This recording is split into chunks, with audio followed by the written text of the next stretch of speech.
Constipation? Halte aux idées reçues. Problème plutôt banal, la constipation occasionnelle ou chronique touche près de 35% de la population. On sous-estime souvent l'importance de ce symptôme, qui peut entraîner des complications ou bien être le signe de troubles plus sérieux. Voici 3 idées reçues à bannir sur le sujet. Un être constipé, ce n'est pas grave. Il nous est tous arrivé un jour ou l'autre de connaître ce ralentissement du transit, par exemple au cours des vacances ou d'un voyage à l'étranger.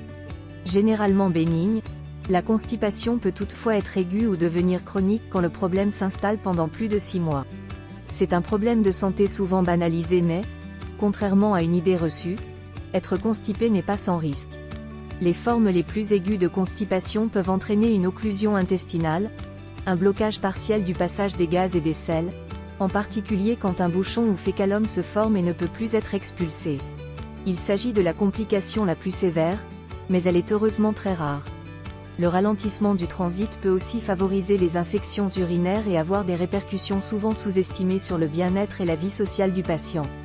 Paradoxalement, être constipé de manière chronique peut aussi causer une incontinence anale. 2. Il est impossible de prévenir ce problème. Même si certaines personnes sont plus exposées que d'autres au risque d'être constipées, les problèmes de transit ne sont pas une fatalité. L'affirmation selon laquelle il est impossible de prévenir ce problème est une idée reçue. Il est vrai que les femmes sont 2 à 3 fois plus nombreuses que les hommes à être concernées, en particulier à certaines périodes de leur vie comme la grossesse, la ménopause et la deuxième moitié du cycle menstruel. C'est aussi le cas des personnes âgées qui vivent en EHPAD, à cause de la sédentarité et de l'hydratation insuffisante. Malgré tout, il est possible d'adopter de bonnes habitudes pour relancer le transit intestinal, prendre le temps d'aller aux toilettes et ne pas se retenir d'y aller, boire suffisamment d'eau. Il faut en moyenne 1,5 litre d'eau par jour pour être bien hydraté. Veillez à manger suffisamment de fibres alimentaires sous forme de fruits, de légumes, de graines de lin, de céréales complètes et de légumineux. Limitez les ennemis du transit que sont les graisses saturées présentes dans le beurre, le fromage, la viande rouge, la charcuterie et les plats industriels. Bougez tous les jours et, à défaut de séances de sport, faire au moins 30 minutes de marche rapide. Pratiquez le yoga car les postures agissent sur le transit et favorisent la relaxation physique et mentale. Faire si besoin des cures de probiotiques pour chouchouter sa flore intestinale mise à mal par un mauvais transit. 3. Il est inutile de consulter un médecin. Une autre idée reçue qui circule à propos de la constipation est que ce problème de transit ne nécessite pas de consultation médicale.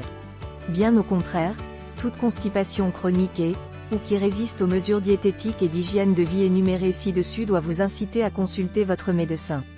Lorsqu'un régime alimentaire riche en fibres, la prise de probiotiques et de plantes ne suffisent pas, seul un professionnel de santé peut juger de la nécessité d'utiliser un laxatif osmotique comme du Macrogol ou un micro-lavement laxatif de type Microlax. Vous devez en parler avec votre médecin car certains laxatifs, bien que très efficaces, sont irritants pour les intestins et peuvent entraîner une dépendance. Seule une consultation permet aussi d'écarter une cause médicale comme une hypothyroïdie ou un obstacle dans le côlon. Enfin, en cas d'incontinence anale ou d'affaiblissement des muscles permettant d'évacuer les selles, une rééducation du périnée peut être envisagée. N'hésitez pas à en parler avec votre médecin car cette rééducation est souvent d'une grande aide.